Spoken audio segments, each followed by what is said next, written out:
Welcome to my channel Too Irrational. I'm Pranay Sharma, and in this video we are going to solve September 2021 CM1 paper A conducted by IFOA Institute. I'll be going through each step involved in solving every question, and if you are here just for a particular question, you can see the timestamp below and jump to directly that particular question. If you want the complete solution, please WhatsApp or Telegram your email ID to this number shown here. Before we start with the questions, let me talk about my experience with the paper. Now, I did find it lengthy. It took me about 2 hours and 55 minutes, and I did not have the pressure of examination to solve this paper. But most of the questions were very straightforward and conceptual. So it became easier to type on Word where we did not have to write a lot of equations. Overall, I would say the paper was good, easy, but it was definitely lengthy. Let's get started. Let's see the first question. A 10-year unit-linked contract has the following profit signature before any non-unit reserves are created. Non-unit reserves are set up to zeroize the negative cash flow, determine the revised profit signature, ignoring the interest and mortality. Now, this is what is important to us, that we are ignoring the interest rates as well as the mortality. So if we are ignoring the mortality, our profit signature is going to be equal to our profit vector, so we don't have to convert it. Now let's see what happens when we zeroize them. So because we are ignoring the interest and mortality, our discounting factor will be 1 and TPX will also be 1. So therefore our profit signature is equals to our profit vector. And for any negative cash flow, we'll say the reserves kept at the beginning of the year must be equal to the non-unit cash flow because discounting is 1. And the non-unit cash flow in the previous year must be nothing but addition of both of these non-unit cash flows. So what we are doing is we are taking our negative cash flows and we are directly adding it to the previous value. So these two will cancel each other out and I will get a 0 cash flow. But we are supposed to start from here. So this will be directly added to this. So I will have -1 here. Directly added to this, I'll have -2. Then here I will have -1. Here I will have 0. So all of these will become nothing but 0. And then this will be left as it is. This will be directly added here and I will get 0 in both of these. So I have 0. So I have 0, 0, 1, then 0, 0, 0. This was already 0, 0 and 1, 1. So you can see this becomes nothing but my profit signature. So let's see question number 2. Calculate showing all working mu 5560, 5p 5560, and we have 2q 60 dash and then 60. So these are all about our joint life, and our mu 5560 we can directly write it as mu 55 plus mu 60. Now if you directly take the mu values from the table book, that might be correct, but we never take directly the mu values from our table book. We calculate it using this relationship that our mu will be nothing but minus log of 1 minus q55, or you could have directly said it to be p55. And what about our 5p 5560? That will just be 5p55 into 5p60, and that becomes nothing but 0.978431. 2q 60-60 can be written as half of 2q 6060. Then convert this into p so that we can write it in terms of multiplication of probability of survival. Take it from the table book and you will get this particular answer. Let's see question number 3. The life insurance company uses the following multiple state model to price its sickness policy. So here we have healthy to sick, sick to healthy, then we have healthy to dead and sickness to dead. Describe in words what each of the following integral expression represents. You may assume the time period are measured in years. Here we just have to write the statement of whatever is represented here. So we have 2000 going from 0 to 20. This is our discounting factor, and we have TP40 HS. That means whenever the person is sick, an annuity of 2000 per annum is given. So we'll say it is nothing but expected present value of sickness of 2000 per annum paid continuously on sickness to a healthy life age 40 within 20 years. So here if you miss a few things like per annum paid continuously, or if you miss that it was paid to a healthy life that started at age 40, then you will not get full marks. Similarly, the second part, we have 1000, 0 to 20, again discounting, and we have TP40 HH bar. HH bar means the person needs to stay healthy throughout. So you can say it is sort of a premium that is paid, or you can say it is nothing but an annuity of 1000 given. So I'll say it is expected present value of premium of 1000 paid continuously by a healthy life age 40 till the first sickness or death within 20 years. So the payment is given only throughout the healthy period, that too only the first healthy period. The third one, 20,000 and 0 to 20 discounting again, and you can see here that we have if the person goes from healthy to sick and then dies immediately, because this is nothing but decrement of death.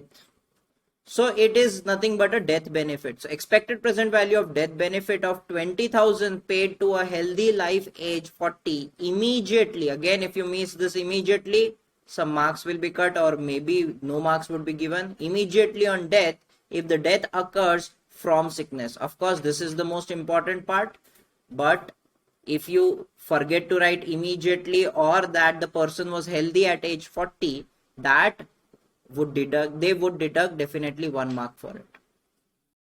Let's go to question number 4.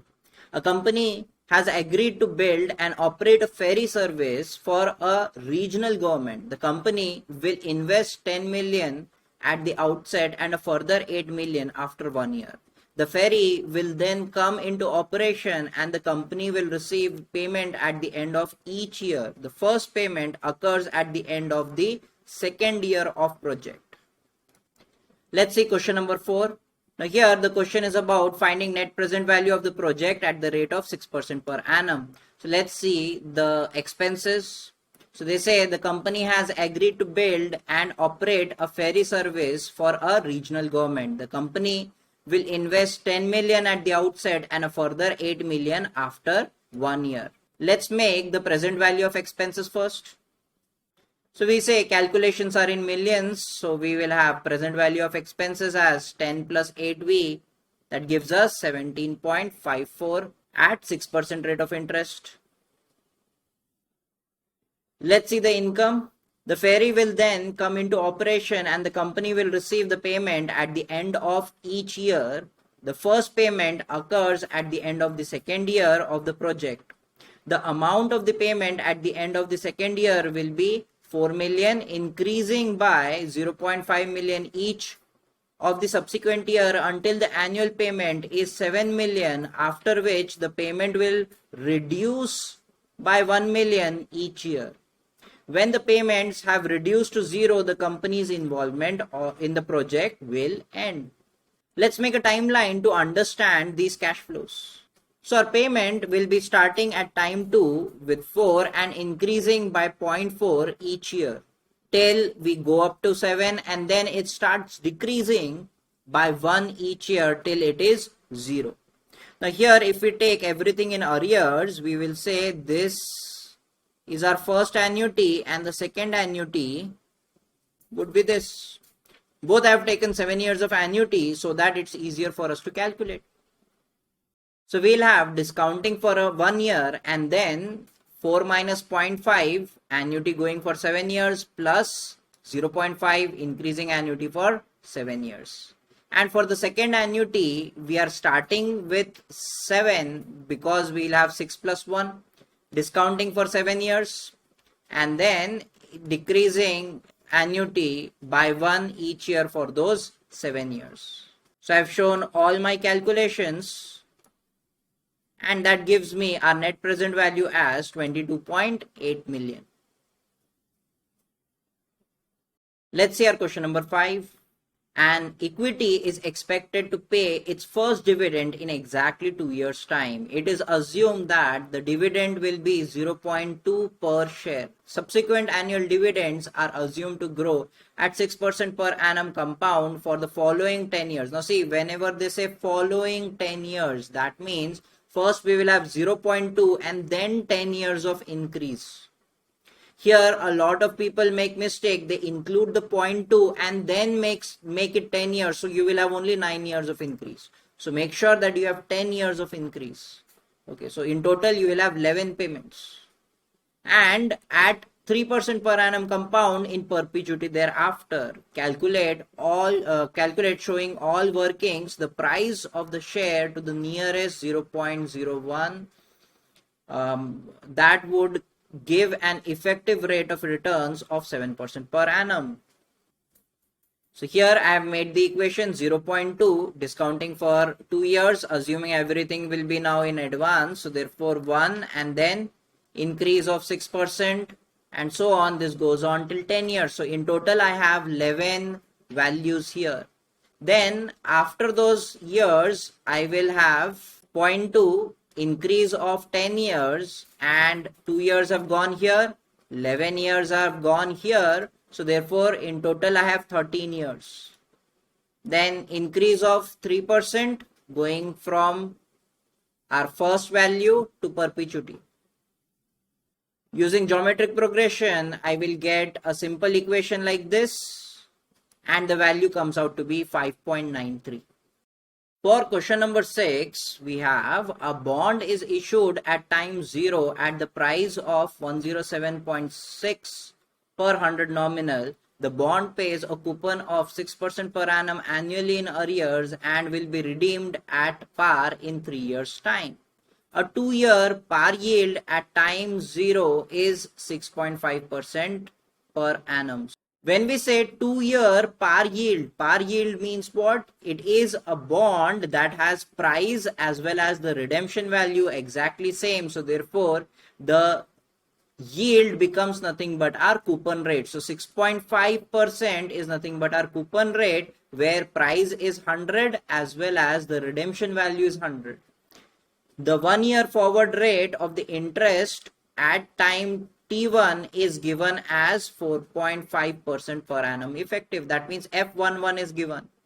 Calculate showing all workings and assumption, assuming no arbitrage. Now the term arbitrage might not be known to you all, but it is not a term that is useful right now. You will learn it in CM2, so don't worry about it. It just means there is no profit or loss. The implied 1-year, 2-year and 3-year annual effective spot rate. So let's see the 2-year bond first. So it's a par yield, therefore the coupon rate is 6.5%. So for 100 rupees nominal, price will be 100 and redemption will be 100. So 2-year value. So I will have 1 plus y1 and here 1 plus y2 whole square, that I have written in terms of 1 plus y1 and 1 plus f11. So because F11 is known to us, that is our 4.5%, I think, we can calculate easily our Y1, and then using this relationship, we can find our Y2 as well. Then we also had our 3-year bond. In that, they said the price was 107.6, coupon was 6, and redemption was par. So using our knowledge of our spot rates, we can find our third spot rate directly from this equation, and we get this as our value. Let's read question number 7. A life insurance company issues a revisionary annuity policy to a male and female, both age exactly 65. The annuity of 30,000 per annum payable monthly in arrears commences on the first death, and the payment ceases on the death of the second life or on the 15th anniversary of the policy inception if earlier. Calculate showing all working the single premium for the policy. So we have our PMA 92C20 and PFA 92C20 mortality, 4% per annum, everything is standard. Initial expense is given as 250 and renewal expense is given as 3% of each annuity payment. Now here, how would be our annuity payment? So it is going to commence on the first death and the payment ceases on the death of the second life. So we can say it is between the end of joint life and the end of last survivor. So the payments are monthly in arrears going till our last survivor or 15 years max, minus it will be starting from our joint life. So I can say AXY payable again 12 times, and again it should be anywhere between these 15 years. Now this you can write it as AX 15 payable 12 times plus AY 15 payable 12 times minus AXY 15 payable 12 times, and then because we have another one, I can say this is nothing but 2 times. So I've directly used this. So the payment is 30,000 and also we have our renewal expense, that is 3%, and we have payment given to X, payment given to Y, and we are subtracting 2 times the payment given in joint life. Calculated each one individually and then we get our premium to be 46,192.12. So let's say question number 8. Although I believe the question might be wrong just because of 1 0 less that they might have given here, but that does not mean this cannot be solved completely without completely assuming that the question might actually be correct. So we have the force of interest delta t is a function of time, and at any time t measured in years is given by the formula. The accumulation at time t of a unit of money invested at time 0 can be written as follows. Determine the value of A, B, C, D, E, F, G, H. So you have to figure out these integrations and figure out what these values are. Now for this, you don't have to show your working, you just have to write your A, B, C, D, E, F, G, H values. For that you will get 6 marks. Because this part is not necessary, that is why I have marked it in blue. The only solution necessary was these 6 values. For 0 to 4, we will take our accumulation factor, would be nothing but integration 0 to t for these values. Integrate it, substitute the values of t. When we go for 0 to t where t is greater than 4, first we will take our accumulation 0 to 4, where I will substitute the value of 4 here to get e raised to 0.4, and the later on value I will integrate from 4 to t. So I get this integration and finally I get this value. So therefore our A, B, C, D, E, no not D actually, F, G, H, these are the 6 values. For our second part, a sum of 600 is invested at time 3 and a further sum of 900 is invested at time 9. Calculate showing all working the accumulated amount at time 13. So we can directly use this equation to find our accumulation, but they are not going from time 0. One is starting at time 3, the other is starting at time 9. So we can say that our accumulation would be nothing but 0 to 13 divided by 0 to 3 and 0 to 13 divided by 0 to 9. So I've just substituted the values here and here, whichever was required, and I got the value as 1451.459. And calculate showing all working the yield of the investment described in part 2 expressed as an effective rate of interest per month to the nearest 0.1%. So here I felt like it was problematic because when I found out the I, Using this equation, I got I as 0.51%, that too negative. When I convert it into effective monthly, I'm getting minus 0.04%. That means to the nearest 1%, it would be just 0. So for the comment part, all I have written is, as the force of interest is decreasing aggressively after time 4 and becomes negative after time 8, the overall effective rate of interest monthly is almost 0, slightly negative. So because at 0.1%, nearest 0.1%, it would be nothing but 0, I should write that. I should just say this is approx 0. So I am saying that the force of interest is decreasing aggressively after time 4. Because after time 4, you can see it is decreasing. And when t becomes 4, that is at time 8, okay, this will become 0. After time 8, it will start becoming negative. So therefore, the overall interest that we are getting is almost equal to 0% in this particular equation. Maybe they intended us to get the value as 0. Maybe they did not. Maybe they made a mistake in the question. I'm not sure, but this is how I would have solved it, assuming it was a correct question. Let's go for question number 9.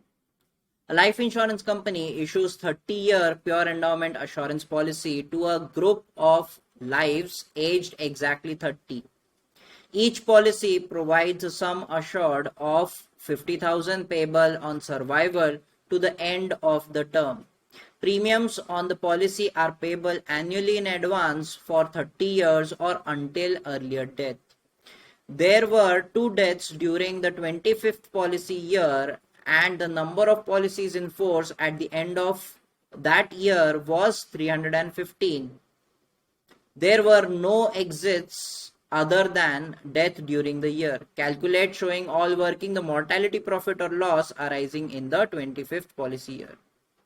So this looks very straightforward. The only complication that we have here is that at the end of the year, 315 people left when there were 2 deaths. So that means at the beginning of the year, we will have 317 people that were alive. So first we have to calculate the premium. Premium we are going to get is 812.404. Then we want 25 V, because we are talking about last 5 years that are left. So we are talking about 25 V. So this is the reserve that we'll get. Because we do not have any sum assured, therefore our DSAR is just going to be minus 25 V. Expected death strain, we'll have 317, again 315 plus 2 deaths. So at the beginning of the year, we'll have 317 multiplied by the probability of death in that particular year, therefore 54, into our DSAR. And actual death strain would be 2 into DSAR. So our mortality profit turns out to be around 26,779. We have to also comment on our result obtained in part 1. So we'll say, as the actual number of deaths are more than the expected number of deaths. Now, how did I know expected number of deaths? I actually just did this 317 into the Q54. The total benefit to be given in the future decreases, and as the most of the premiums has already been collected, the company will have the mortality profit in the year. So not only we have to take into consideration that the number of people for which we'll have to pay maturity benefit becomes less, but we have already collected the premium for 25 years from those particular people. So we have collected most of the premium. Only 5 years of premium was left. So that also contributes to our mortality profit. Let's go to our question number 10. The table below is an extract from a multiple decrement table that is currently used to model the death and withdrawal of employees working for a large company in the hospitality industry. No decrements occur other than by death or withdrawal. So this is given to us. Recent experience has resulted in estimate that at all ages, the annual independent force of mortality for employees is now 60% of that implied by the QX rates in ELT 15 female table, not in this table. Okay, we are talking about ELT 15 female table. Okay, again Q, not directly mu. If you take directly mu, you will get wrong. So we need the QX value. The annual independent probability of withdrawal for employees is now 250% of that used to construct the above table. So again, an annual independent probability of withdrawal, using the tables we can find our AQD and AQW values. Why do we need that? To calculate our mu W value, so that we can calculate our QW value, that is our independent probability of withdrawal. Use that to calculate our QW value for that would be 2.5 times that, and using that we'll calculate our mu W value for our new values. Then take Q from ELT 15, find the mu value from ELT 15 using this Q, and then that is 0.6 times the new value of mu is nothing but 0.6 times of the ELT 15 mu value. Using that we will calculate these revised Q values, and we will make our multiple decrement table for the new values. Now they have also asked us to comment on them.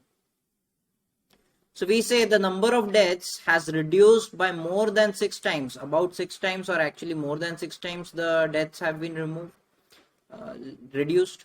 That might be an indication of good health and safe environment.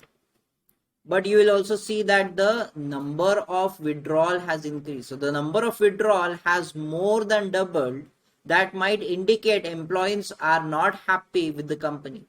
Even though the number of deaths has decreased, the number of employee retained by the company has decreased. So overall, the total decrement, if you add these two and if you add the previous value, we have more decrements now than before. Let's talk about our last question, that is question number 11. The life insurance company issues a 15-year with profit endowment assurance policy to a life age 50 exact. The premiums are payable monthly in advance for 15 years or until earlier death. The sum assured is payable at the end of the year of death or at the end of the term if earlier. Demonstrate that the basic sum assured a policyholder can purchase for the premium of 500 per month is approx 93,000. So you can actually directly use this term 93,000 in your solution and show that your expected present value of benefit plus expenses is same as expected present value of your premium. So here we have not only benefits but also bonuses. We have 6% rate of interest. We have initial expense, we have renewal expense. Now here renewal expense 4% of the annual premium incurred annually from the start of the second year onwards. So it is starting from the second year, but it is annual payment, not monthly payment as the premium. So don't make a mistake there. If you write that in terms of monthly payment, then it will be wrong. So here I have directly assumed our sum assured to be 93,000, and later on I have showed that the expected present values are almost equal to say that the assumption is correct. So first, expected present value of premium, that was monthly, paid for 15 years. Then when we come up to the bonus was at the end of the year, therefore I have this for the death benefit, but for our maturity benefit, all complete 15 years of bonuses. It converts our I from 6% to 4%, therefore I dash here, and this is also I dash. For our expenses, initial expense turns out to be 3,600, and our renewal expense, remember it is annual starting from the second year, therefore I have subtracted 1, and this becomes our expected present value of expenses. calculated the values that were required, and we get that our expected present value of benefit plus expenses turns out to be almost equal to expected present value of premium. The only difference should be about less than 1000, and you can see the difference is about 100 something. So that is good enough. It's close enough to say that yes, our sum assured is 93,000. That was not the difficult part. The difficult part comes here. This is more about understanding. The question was not very lengthy because they made it more about understanding. So they are saying assume that the policy holder purchased a basic sum assured of 93,000 with the premium of 500 per month. Demonstrate that the annual effective rate of returns that the policyholder will earn on this contract if they survive to the end of the 15 years is at least 0.434% per annum. So we are saying that if the person survives for 15 years, that means 500 per annum, per month paid for 15 years. And what did we receive? We received 93,000 rupees. So that means the accumulated value of 500 per annum, per month for 15 years should be equal to 93,000. And for that, the rate of interest that we get is going to be this.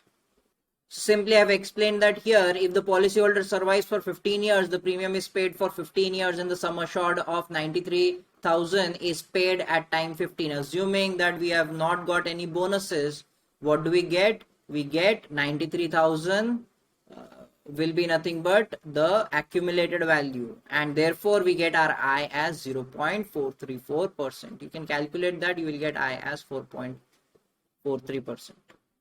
For the third part, they say explain why the contract may be attractive to the policy holder in spite of the low level of minimum rate of returns given in part 2. So even though we are getting such a low returns, why is it this policy is attractive to the people?